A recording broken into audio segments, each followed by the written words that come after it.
you're in a space, if you're in a studio, you have to take part of that with you. Otherwise, why were you recording there? That doesn't make any sense. Yeah. So, you use the space, you use that as your natural reverb, and that becomes part of your production. That's what makes a production unique. That's what makes a production, for me, exciting. And that's what makes our record sound like. Of course. It's like what I was saying earlier. You know, a lot of these people today, they do these productions where they don't want to commit to anything. They just record everything totally dry, and you're listening back while you're recording, and you have a drum sound, for example, and it doesn't sound good, and they're like, oh yeah, but I fix it later. No. Then you have no building blocks to base the rest of your production on. Zusammen atmen, schnaufen, grasen, grunzen, eng beieinander, Leib an Leib.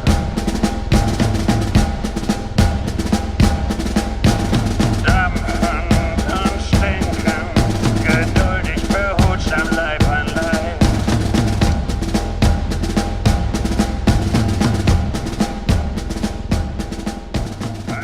You need to have sounds and commit to sounds, like what we're doing with the effects. Yeah, I agree. We're creating effects and recording them in, and that's the effect. That's it. You know, there's no tweaking that effect later, there's no changing it. That's what we're doing in a practical way. All of the reverb for this album is done in the room with 4 room mics. And so you don't need any overdubs. You have these 3 instruments, and Yeah.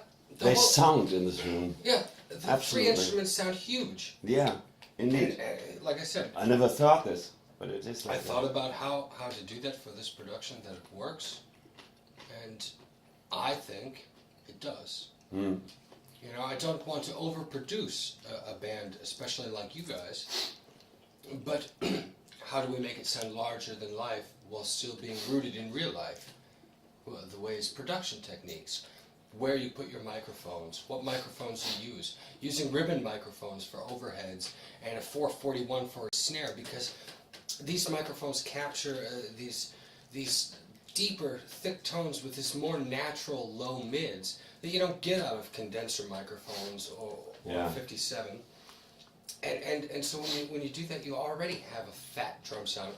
Of course, keeping phase in mind. Everything is measured out for phase, and if a microphone is in or out of phase, the phase is flipped. And it's just experience, I think.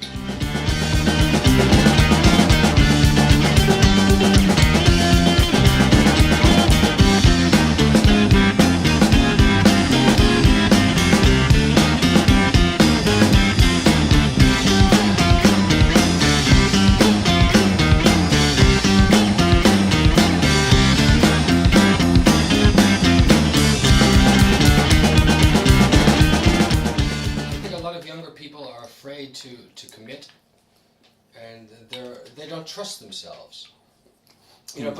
But actually, not committing makes your job so much harder, and it makes the results worse in the end.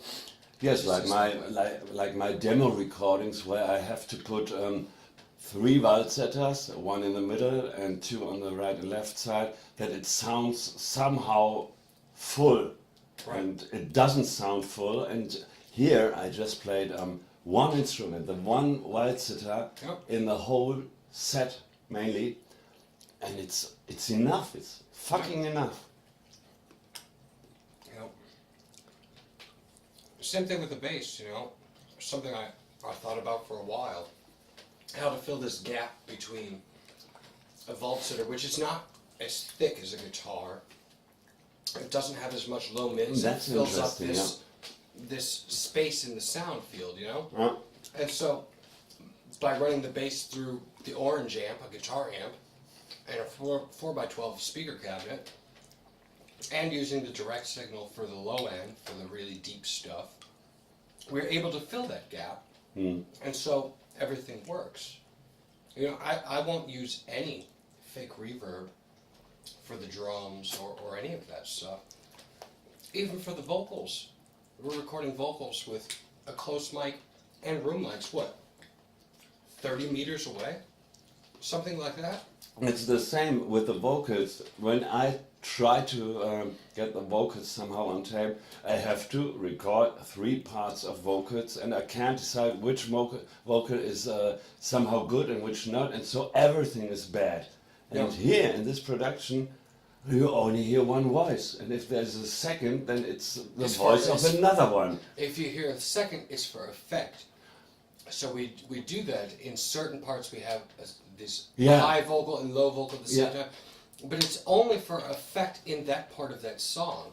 But more interesting is that you have this impression of 2 voices just by using the one mic I sing in, and then the 4 mics in the room, and blend them in, and so you have an effect like more voices than one, but it is only one. And it also helps because it's the same room mics, treated the same, with outboard compression, is URI 1178s, awesome vintage analog compressors, but it's the same tone, it's the same space that the rest of the band was recorded in, so the effect of that is that the vocals sit in the mix the right way. They have the same spatial element.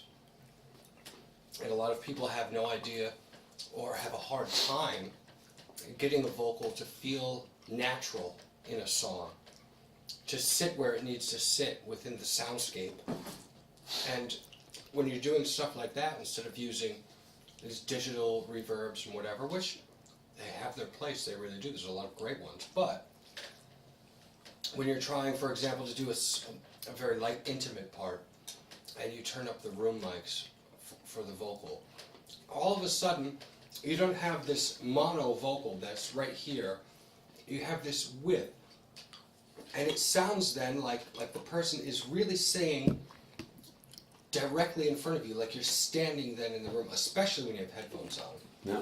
Like you are standing there because you hear, when you're in a room with somebody and they're talking, especially a room with a lot of reverberation, you hear the direct sound from in front of you, and then you hear this reverberation around you, and it's the same effect that we captured for this. You have this direct sound that's coming mono, straight down the center, and that's the meat of the vocals, the tone of it, with very, very little EQing and a little bit of compression. And then you have these room sounds that surround you, and it takes the vocal spatially from a one-dimensional thing into a three-dimensional thing, and it really works, I think. And you should know how much I love to sing here, and I think you can find that love on the album later, because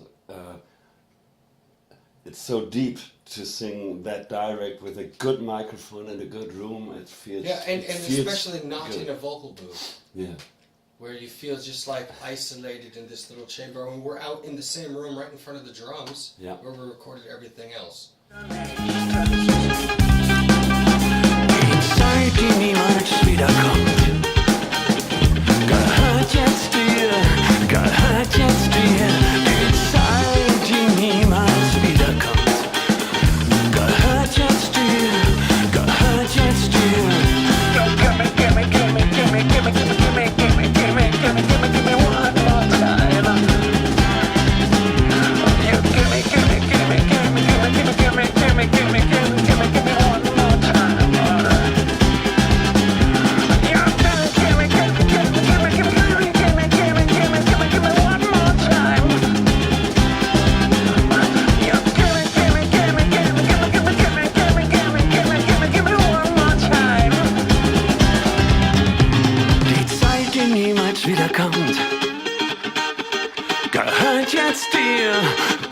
Jetzt die Zeit, die niemals wiederkommt.